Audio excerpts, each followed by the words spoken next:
Am 3. Tag ist die Königin vorbeigekommen, um zu schauen, was alles schon geschaffen wurde. Sie hat nicht schlecht gestaunt, als sie gemerkt hat, dass das Mädchen noch keinen Finger gekrümmt hat. Wie kommt denn das? Du hast noch nicht einmal angefangen, die Wolle zu spinnen. Werte Königin, nicht böse sein. Wisst ihr, ich war eben noch nie ohne meine Mami neu. Und darum muss ich mich zuerst eingewöhnen nach diesem fremden Ort. Ist ein Mädchen Ausrede in den Sinn gekommen. Aha, so ist das. Ja, nun. Aber morgen musst du schon gearbeitet haben, gell?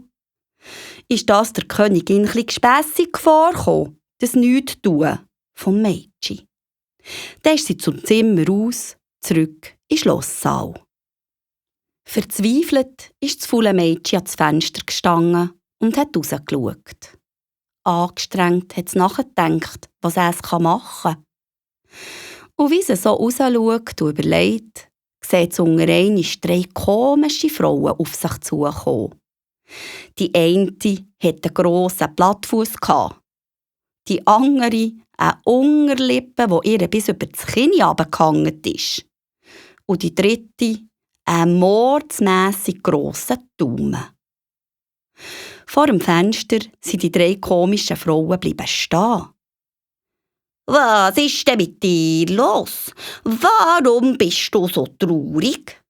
wollten sie wissen. Schnell hat ihnen das Mädchen alles erzählt. Eben, und erst wenn ich all die Wolle von diesen 3 Zimmern versponnen habe zu Fäden, darf ich den Prinz heiraten. Das ist furchtbar.